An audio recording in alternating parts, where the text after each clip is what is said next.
Бисмиллахир-рахманир-рахим. Алхамдулиллах, вассалату вассаламу аля расулиллах, амма ба'д.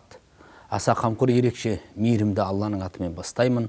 Құрметті көрермендер, бүгін біз пайғамбарлар тарихы сериясының Жүсіп пайғамбар қиссасын жалғастырамыз. Өткен дәрісімізде Жүсіп пайғамбар Мысырға, Мысырдың патшасы Перғауынның арнайы тапсырмасыменен, қабылдауыменен Мысырға патша болады.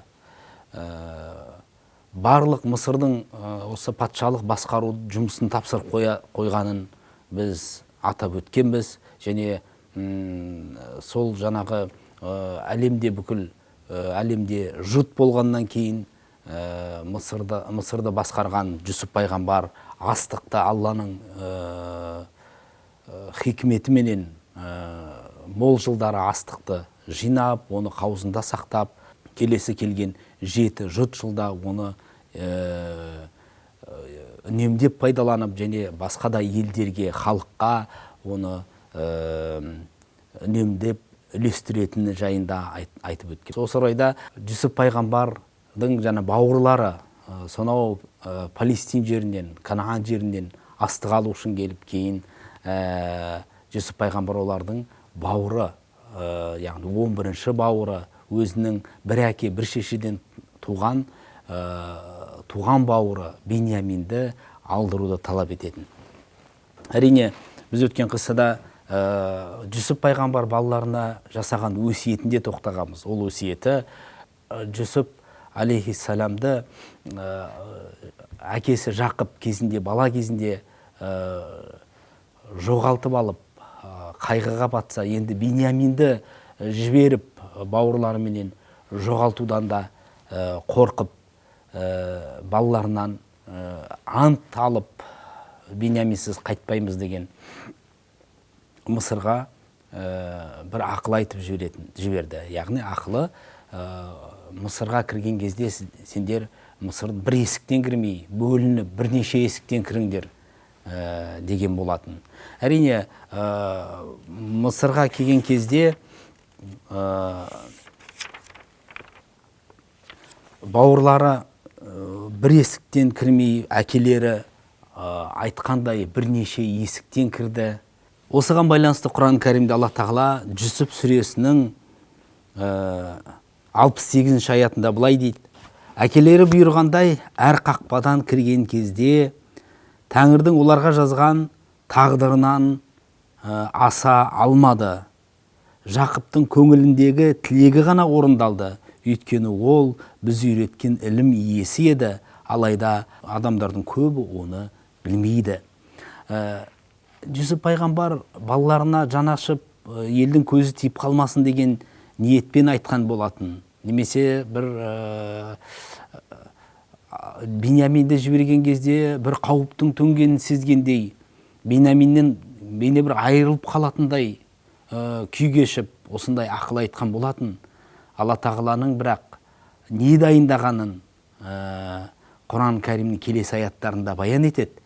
Міне осы 68-ші аятында Жақыптың көңілінде тілегі ғана орындалды. Алланың жазғанынан асып кете алмады дейді. Неге? Өйткені Жүсіп пайғамбар, Алланың оған сәлемі болсын, өзінің бауыры, өзінің әкесі Жақыпты, өзінің бауыры Беньяминді қатты сағынған болатын.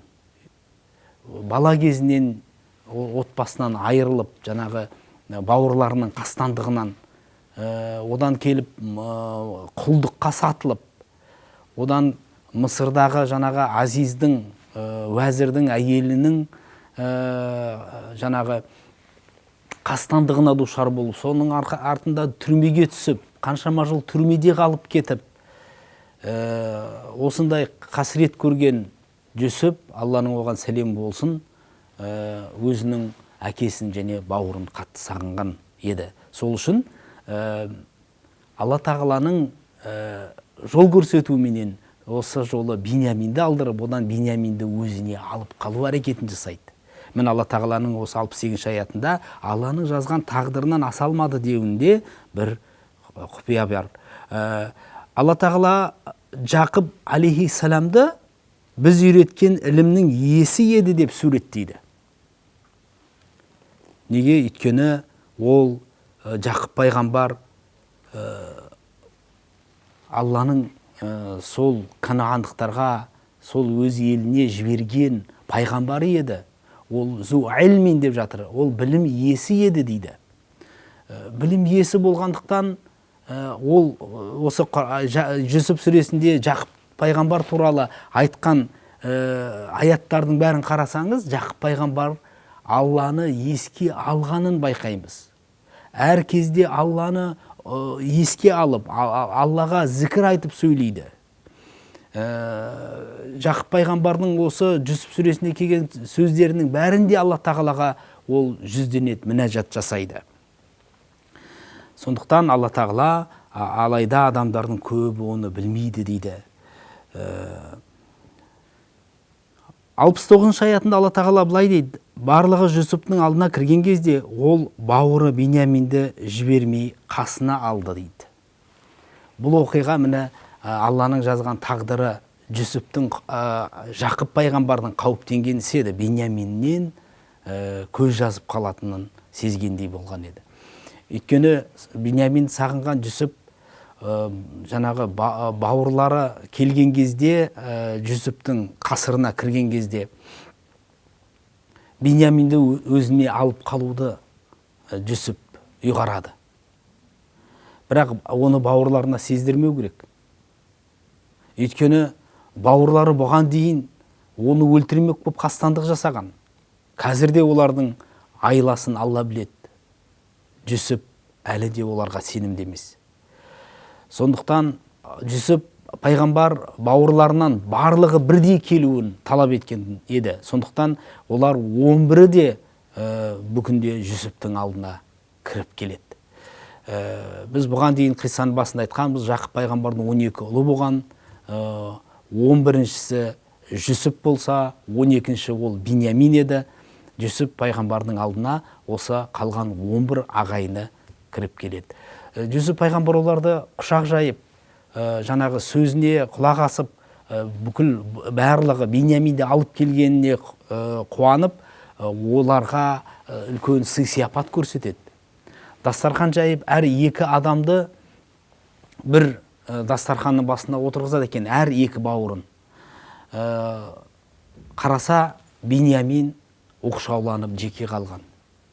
Неге? Өйткені ол да өз кезегінде бауырлары бір-бірімен шүйіркелесіп, әр екі бауыры бір дастарханның басына жайғасқанын көрген Биньямин, менің Жүсіп бауырым тірі болғанда бірге отырар едік деп қалады. Бұл Жүсіптің құлағына жетеді. Сол кезде қайғыға шомылып отқан Биньяминді Жүсіп пайғамбар осы жерде хикмет танытып, мен мына жеке мұңайып отырған мына қонағыммен бірге отырам деп дастарханға сол жерде бірге отырады. Дастархан жайып сый көрсеткеннен кейін жататын, қонатын орын дайындайды. Әрине әр бөлмеге тағы да екі адамдан жатқызатын болады. Сонда 11 бауыры, жаңағы екі-екіден 10 бауыры 5 бөлмеге жатады, әрқайсысы екі-екіден, тағы да Биньямин жалғыз қалады. Сол кезде мына жігіт тағы да жалғыз қалды, бұл бүгін менің жанымда түнесін деп, Биньяминді жаңағы өзінің қасына алады. Сағынғаны сонша Биньяминді өз бауырына басып құшқысы келеді. Жеке қалған кезде Биньяминді сырласады. Сенің тағы да бауырларың бар ма басқа деп. Сол кезде Биньямин тұрып айтады: иә, менің бір әке шешеден туған бауырым бар еді. Алайда ол өмірден өтті, қазір жоқ дейді. Сол кезде Жүсіп оған өзінің ақиқатын ашады. Жүсіп сүресінің 69 аятында: барлығы Жүсіптің алдына кірген кезде ол бауыры Биньяминді жібермей қасына алды. Мен сенің ағаңмын деді. Демек, жаңағы жерде Биньяминді сондай бауырына басып, бұл мен Жүсіппін, сенің бауырынмын деп, өзінің жаңағы қуанышты хабарды жеді. Әрине екі бір-бірін сағынған бауыр сол кезде құшақтасып, бір кездескен, ұзақ жылдардан кездескен кезі еді. Сонда Жүсіп пайғамбар былай дейді: олардың бұрынғы істеген істері сені қынжылта көрмесін. Яғни бауырлары бұған дейін Жүсіпке қиянат жасап, Биньяминмен айырған, Биньяминді немесе Жүсіптен айырған істері, немесе алалап жаңағы әкесінен қызғанған әрбір жаңағы істерін сені қынжылта көрмесін дейді. Сен бүгін менің қасымдасың, мен сені қорғаймын деген сынай танытады. Сол кезде Жүсіп пайғамбар ақыры өзінің сағынған туған, бір әке бір шешеден туған бауыры Биньямин қолына жеткен кезде оны қайтып жібергісі келмейді бауырларыменен. Өзінің қасында алып қалғысы келеді. Аллах тағала осы орайда Жүсіпке бір айла көрсетеді, уахи береді. Биньяминді қалай алып қалу керек екен? Неге? Өйткені Жүсіп пайғамбар ол Мысырдың патшасының қызметін атқарып отыр. Мысырдың өзінің заңдары бар. Келген қонақтарға қылдай қиянат жасауға болмайтын сынды өздерінің заңдары бар. Сонда Жүсіп пайғамбар Биньяминді алып қалу үшін Алланың көрсетуімен бір айла жасайды. Ол айла әрбір бауырына түйеге артылған астық береді.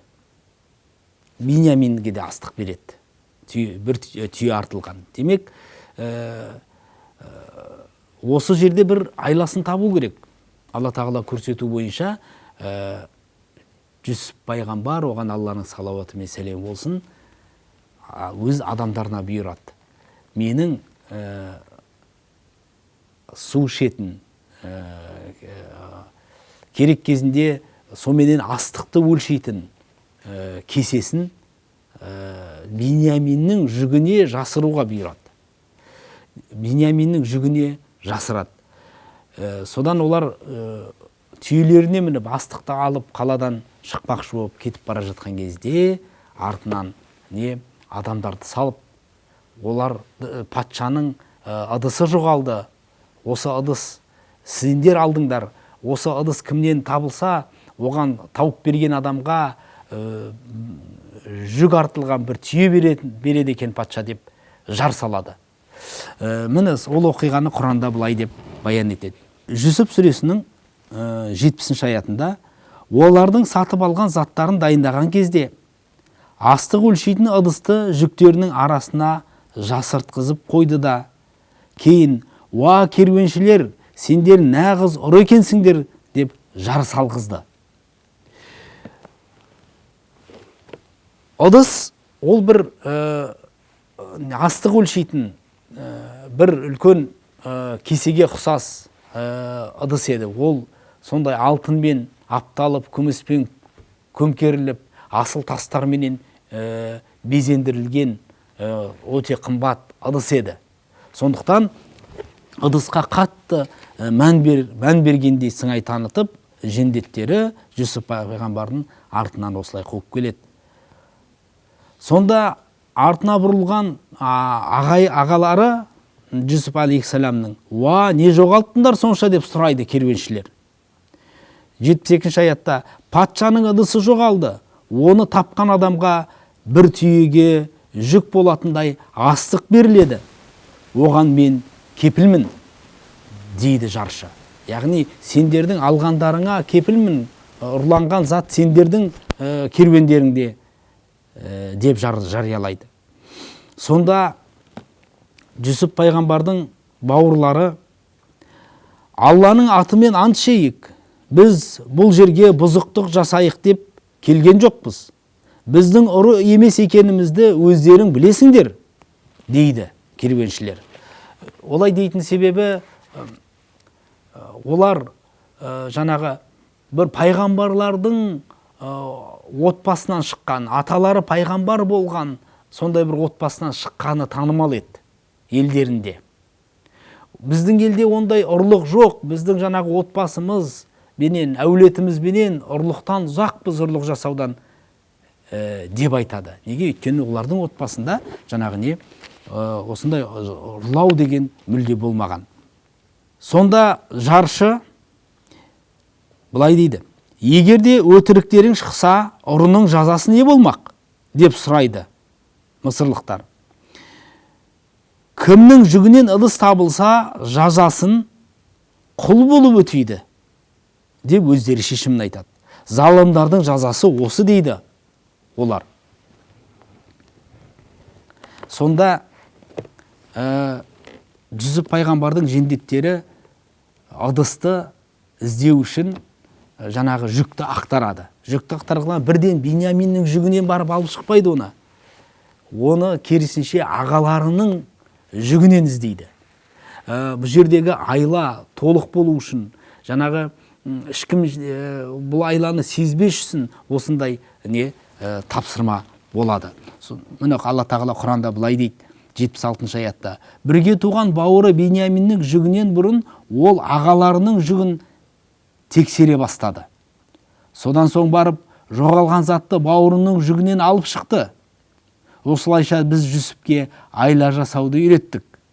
Алла қаламайынша ол патшаның заңын аттап өтіп, бауырын алып қала алмас еді.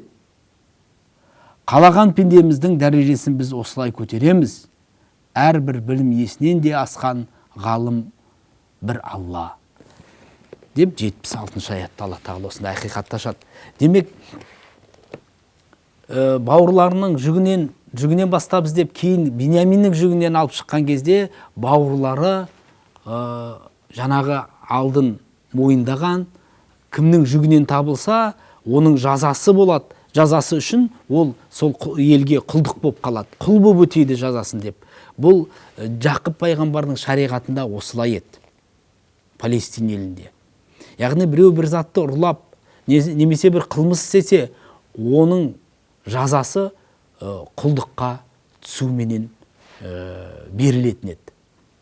Демек, олар өздерінің, Алла тағала айтқандай, Жүсіп пайғамбар Мысырдың заңыменен жазасын өтеуді қаламады дейді. Алла тағала бұл жерде баян етіп отыр, сол елдің патшасы, яғни Фирғауынның заңы бойынша егер жазасын кесетін болса, ол басқа болуы мүмкін еді. Ол айыппұл салынар еді, немесе түрмеге қамалар еді, немесе жаңағы қылмыстың ауырлығына қарай басын шабар еді. Бірақ Жүсіп пайғамбар осы жерде Алланың көрсетуіменен реттеді. Жаңағы демек қылмыстың жазасы жаңағы ағаларының еліндегі заңменен өлшенуін, жазалануын не істеді? Үйлестірді. Демек, жаңағы ұрланған зат кімнен табылса, оның жазасы не болмақ деп бауырларының өздерінің ауыздарыменен айтқызды. Яғни бауырлары мойындады. Егер біздің арамыздан біреуімізден жаңағы зат табылса, ұрланған, сол құл болып өтейді деп өздерінің аузынан айтқызды. Міне осындай айланы Алла тағала біз Жүсіпке үйреттік дейді. Бұл айла деген кезде пайғамбарға берілген бір айла дегеннен гөрі даналық деп айтқанда дұрыс шығар. Неге? Өйткені адамға айып болатын іс пайғамбардың, қарапайым адамға айып болып саналатын іс пайғамбарға мүлде жараспайды. Алла тағала бұл жерде айла дегенменен бұл жаңағы даналықты айтып отыр. Бір көркем шешімді айтып отыр. 77 аятында Алла тағала былай дейді: бауырлары, егер ол ұрласа, яғни Биньямин ұрласа, бұрын оның бауыры Жүсіп те ұрлық жасайтын деп деді дейді. Бауырларының жаңағы сондай қандай нашар екенін міне Алла тағала осы жерде баяндап жатыр. Олар Биньяминнің ұрлағанын көзбен көріп, күдері үзіп, жаңағы өздерінің жаңағы тазалығынан Биньяминді ұры дегеннен кейін олар онымен ғана шектелмей Жүсіп пайғамбарға да тіл тигізді. Бұл ұрласа ұрлайтындай ақ, оның баяғыда ағасы Жүсіпті ұрлайтын деп жаланы жаба салды. Тарихшылар айтады, Жүсіпті бауырлары ұрлады деуінің бір оқиғалары бар еді дейді. Ол Жүсіп пайғамбар бірде нағашылары жағынан бір туысқандарының үйіне барғанда табынып жатқан пұтты көреді. Әрине пайғамбар, Жүсіп пайғамбар, болашақ пайғамбар ондай істі көрген кезде шыдай алмай жаңағы пұтты алып шығып сындырады екен да үйінен. Соны жаңағы бауырлары оны ұрлап алды есебіне жатқызған екен да. Сол кезде бірақ Жүсіп пайғамбар ұрлап алу қажетіне жарату үшін емес, керісінше ақиқатты көрсету үшін, пұт ешқандай құдай бола алмайтынын көрсету үшін алып шығып сындырған екен. Осыны ұрлады деп осы жерде осыны айтып отыр екен. Немесе тарихшылар айтады, Жүсіп пайғамбар үйінен тамақтарды алып шығып кедейлерге тарататын еді дейді. Жоқ жітікке, мұқтаждарға тамақ үлестіретін еді. Осы үйінен алып шыққан тамақты бауырлар бала кезінде бауырлары оны ұрлап алып шықты деп есептеген үшін Жүсіпті жаңағы не Биньямин ұрласа да мына аятта айтқандай ұрлайтындай ақ, өйткені Жүсіп та кезінде ұрлайтын еді деп жала жапты дейді. Содан осы сөзді естіген Жүсіп, жағдайларың бұрыннан да қиындай түсті. Алла сендердің не ойлап тұрғандарыңды да жақсы біледі деп ойлаған Жүсіп сырттай еш сыр білдірмеді дейді. Бұл сөзді ішінен айтты Жүсіп пайғамбар. Сендер қандай опасыз едіңдер, жағдайларың бұрыннан да қиындап кетті ғой деп. Яғни жаңағы не бұрын қандай өлтіруге қастандық істесе, бұл жолы да жаңағы не осындай халге түскенін баяндайды. Сонда өздері жаңағы құл боп өтесін деген жазаны Биньяминге кесіп берген бауырлары Биньяминді енді алып қайтуға күдері үзіледі. Бірақ сонда да жаңағы патшаға кіріп жолығатта 78-ші аятта былай баяндайды сол мезетті. Уа жоғары мәртебелі Жүсіп пайғамбарға айтып жатыр бауырлары. Елімізде бұл баланың әбден қартайған әкесі бар еді. Оның орнына басқа біреуімізді қалдыра көр. Өзгелерге жақсылық жасайтын жан екеніңді көзіміз көріп отыр деп жалбарынды ағалары. Өйткені Жақыптың алдында бұлар ант берген еді ғой. Биньяминді қандай жағдай болмасын алып қайтамыз деп. Сонда Жүсіп оларға Алла сақтасын ондай зорлық жасағаннан деді. Өзіміздің жоғалған затымыз табылған адамнан басқа адамды құлдыққа алмаймыз. Олай жасасақ залымдардан болмаймыз ба деді. Сөйтіп келесі аятта Алла тағала былай деп баяндайды. Үміттері үзілген олар бөлек шығып ақылдасты. Іштеріндегі үлкені былай деді. Әкелеріңнің сендерден Алла атымен ант алғанын ұмыттыңдар ма? Ал бұған дейін Жүсіпке көрсеткен зұлымдықтарыңды да өздерің білесіңдер. Өз басым әкем рұқсат етпейінше, немесе Алланың бір шешімі жеткенше бұл елден тапжылмаймын. Ол ең жақсы үкім жасаушы деді. Бұл жаңағы бауырларының ішінде ең үлкені. Бауырларына ұрсып, Алланың атыменен сіздер ант бердіңіздер. Биньяминді тастамай қандай жағдайда болсын алып келеміз деп. Ал Жүсіпке жасаған қиянаттарың анау деп бұл жерде иманы оянады, тәубаға келеді үлкен ағалары. Сөйтіп Мысырдан Биньяминсіз қайтпайтынын айтып бас тартады. Бірақ ол былай дейді. 81-ші аятта әкелеріңе қайтыңдар да. Уа әке, сенің ұлың ұрлық жасады. Әрине ғайыпты білмейміз. Біз көргенімізге ғана куәлік береміз. Сенбесеңіз біз барған қала иелерінен, бізден бірге қайтқан керуеншілерден сұраңыз. Ақиқатында біз шындықты айтып тұрмыз деп айтыңдар дейді. Міне осындай кеңес береді үлкен ағасы. Демек ғалымдар айтады, бұл жерде үлкен ағасы тәубаға келді деп. Осы жолы. Құранда осы аятта бір ақиқатты айтады. Жағына үлкен ағасы айтуынша біз шындықты айтып тұрмыз. инна ла садиқун, біз шындықты айтып тұрмыз деп айтыңдар дейді. Жүсіпті құдыққа тастап келген кезде әкесіне біз шындықты айтсақ та сен сенбейсің бізге деген еді. Ал бұл жолы олардың шындығы рас шыны еді. Беньяминге қиянат жасамай, Беньяминді жаңағы өздері түсінбей қалды, қалай қалдырып, яғни Беньяминді алып баруға шарасыздығынан жаңағы олар шындығын айтып тұр. Міне Құранда осы ақиқатты астарлап айтады. Ал енді шын мәнінде бауырларының күдері үзіліп, Жақып алейхиссаламға қайта қайтады. Бірақ Беньяминді Жүсіп өз жанында осылай алып қалады. Ал енді құрметті көрермендер, оқиғаның жалғасы Жақып пайғамбар бұл оқиғаны қалай қабылдайды, одан кейін қалай өрбиді, біз келесі сабақта жалғастыратын боламыз. Алла қаласа келесі сабақта Жүсіп пайғамбардың қиссасын аяқтап, одан кейінгі сабақта Аюб пайғамбардың қиссасына көшетін боламыз. Келесі кездескенше Алланың амандығында болайық.